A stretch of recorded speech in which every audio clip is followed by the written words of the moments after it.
brand actually wants to sponsor a video. For a moment, everything feels great and your work is finally getting recognized. Then you get to the actual question, what are your rates? Use my sponsorship pricing formula and going forward, confidently charge what you are actually worth. In this video, I'm going to give you the entire playbook. I'm a YouTube talent manager, producer, and entrepreneur with 20 years of business experience. Over the years, I've managed 25 major YouTubers and worked with hundreds of brands, which gave me the deep understanding of how the creator business really works. So let's start with the basic concepts.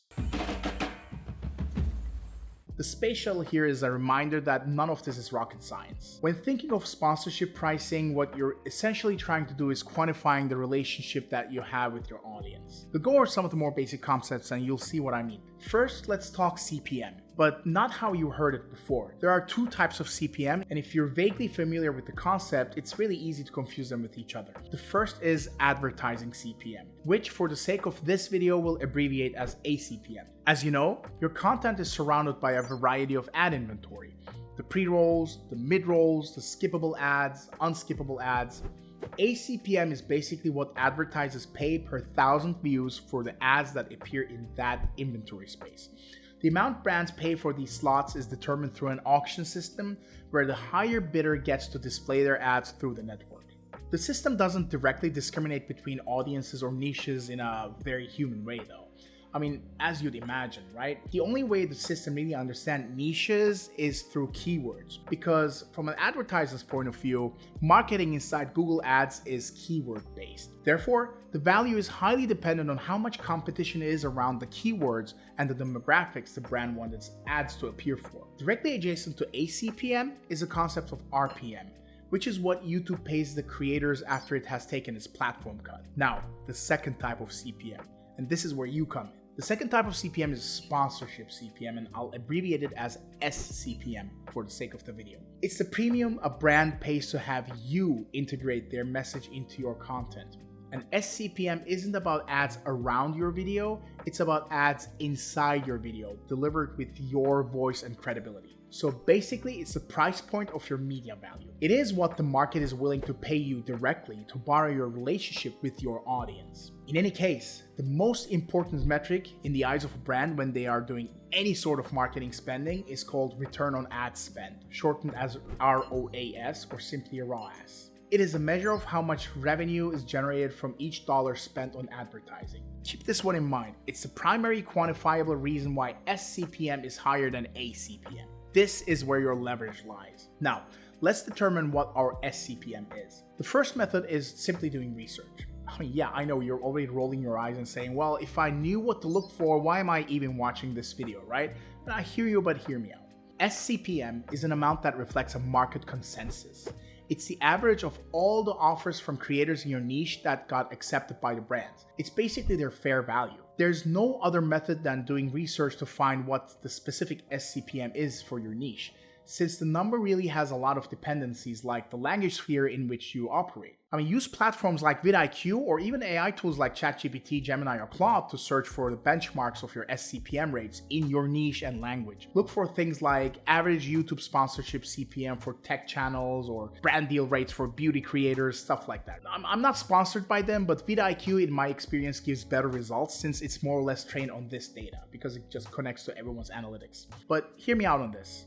Geography is everything. Rates for a creator with a US, UK, and Canadian audience can be several times higher than what you'd get for the same niche in the same language, but for a different region. I mean, it's just the reality of the world. Brands simply pay for purchasing power. The second method is far more powerful because it uses your channel's own data. You're going to derive it yourself. I mean, you already have a data point which tells exactly how much your niche in your language group is worth, your RPM. As you'll remember, RPM is the 55% that YouTube pays you after it takes its 45% cut from the total AdSense revenue your channel has generated. By simply dividing the number by 0.55, you should be getting ACPM, theoretically. Just go into your YouTube studio, your overall channel analytics, and then the revenue tab. You will find your channel's overall RPM for the last 90 days. From here, to derive ACPM, you just divide your RPM by 0.55. Simple as that. Now, this may feel like a back of the napkin calculation, which it is, but it's a very good one. It's a number we'll use in our calculations because it approximates the total advertiser spent before YouTube's cut. And in other words, it's the indicator of what brands have already decided to pay for at minimum when buying ads on YouTube. So this number will be our pricing floor. What you'll do next is to factor in the ROAS, which I have mentioned earlier. See, there's a reason SCPM is higher than ACPM. When a brand decides to advertise on Google Ads, it assumes that the return on ad spend will be at a certain ratio. I mean, generally speaking, depending on the platform and product, of course, you'll generally land between a ROAS ratio of 2-to-1 or 4-to-1. For the sake of the argument, we'll go with the average 3-to-1. So if the brand can generate 3-to-1 ratio from going on Google Ads alone, imagine how much it would generate when they do a targeted marketing campaign by doing a direct sponsorship placement with you. They would probably be getting somewhere around 10-to-1 or even 20-to-1 if you personally endorse the product yourself. And that huge performance gap is where your leverage lies. So the trick here is you want to name your SCPM at such a level that while this brand still maintains a better ratio than simply buying ad inventory, you're still not leaving money on the table. So if the brand is still getting 5-to-1 or 6-to-1 ROAS ratio, you're still leaving quite a bit of value for the brand to capitalize on while you leverage the remaining huge difference. Now, the tricky part here is to figure out the multiplier you'll apply to a ACPM to bring it up to SCPM. And I will call this the niche multiplier. This reflects the commercial value of your niche. Based on current industry data, here are some of the conservative multipliers to start with, and you can find this out by doing a general research. General entertainment, vlogs, and comedy generally command a lower purchasing intent, so your multiplier is 2x to 3x of your ACPM. Gaming is a huge category, but ad rates are notoriously low, so 1.5 to 2.5x multiplier is a realistic start. Beauty, fitness, cooking, lifestyle, these are all high authority niches where audiences are primed to buy.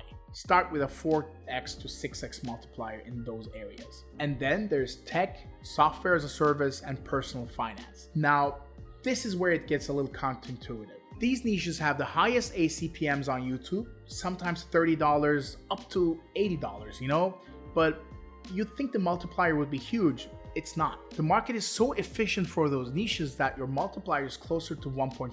I mean, sometimes not even that. I mean, your baseline is already so high there that you don't need a massive multiplier to get that great number. So the formula is simple. SCPM equals your RPM divided by 0.55 times the niche multiplier. That number is your sponsorship CPM, a defensible, data-backed number that represents the premium value of your voice. Speaking of premium value, if you're finding this valuable, do me a favor and hit that subscribe button. I release videos just like this every week to help you turn your passion into your career. Now, we combine everything. The single most important metric for pricing isn't subscribers. It's AVV, or average video views. Brands pay for eyeballs, not your sub count. Calculate your AVV, look at the views on your last 10 to 15 long form videos. Exclude the last 2 as they haven't really matured yet, and also exclude any massive viral outliers. I mean, that would just skew the data. Add up the views for the remaining videos and divide by the number of the videos. That's your AVV. Be honest with this number though. It's the foundation of your pricing. Because if you're not honest with these numbers, there's nothing you can defend when you need to negotiate down the line. And now, we need to create a rate card, like any other business would do. I mean, you'd expect a restaurant to have a menu with prices on it, right? I mean, you're a business, you have a media asset, and that has a theoretically finite amount of sponsorship slots in it. I mean, so you need to have a rate card to standardize everything. In this video, I'll just cover the sponsorship types that you'll encounter the most. So a standard integration to 60 to 90 seconds acts as a baseline here. The multiplier is 1x. A dedicated video, it's a premium offering. It's a minimum of 3x multiplier, but I'd argue for 4x and 5x. YouTube Shorts is valued differently. A 0.4x to 0.6x multiplier of your long form rate is a good starting point. Pinned comment and description link. This is standard and should be included, but if the brand only wants this, charge 0.2x. Exclusivity. I mean, this costs you potential income. Don't forget that. Add 0.5x to your total rate per month of exclusivity. A 3-month period is a 1.5x multiplier on your total fee. Usage rights and licensing. This is when a brand uses your content in their own marketing. A common rate is about 15 to 20% of the base rate per month or a one-time fee of 1.5x for the perpetual rights, which I rarely recommend. So let's put it all together. The master formula is final rate equals AVV divided by 1,000 times SCPM times rate card multiplier. Let's run an example. Say you're a fitness creator. So your AVV is about, on average, 75,000 views, let's say. And your RPM is $8. So we can derive your CPM by dividing by 0.55.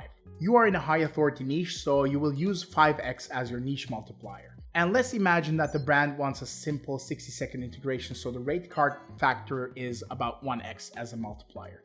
So the final rate is $5,456.25. So you quote them a clean $5,500. What if they want a dedicated video with 1 month of exclusivity?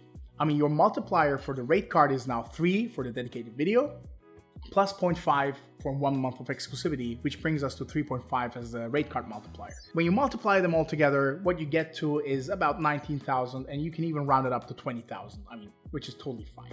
So I'd like to part you with some tips and tricks since we're approaching the end of the video. Here we go. Tip number 1, always quote a number that is 10 to 20% higher than your formula's rate. This is called anchoring. The first number on the table sets the perceived value.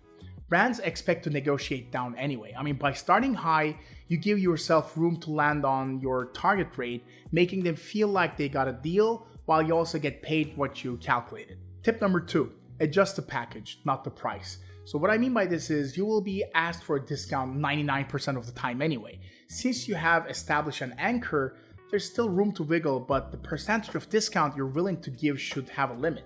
10% is okay, 15% is generous. However, rather than resorting to discounts straight away, adjust the offer package. Remove an item from it, like give a minor, less economically valuable item for free or as a favor.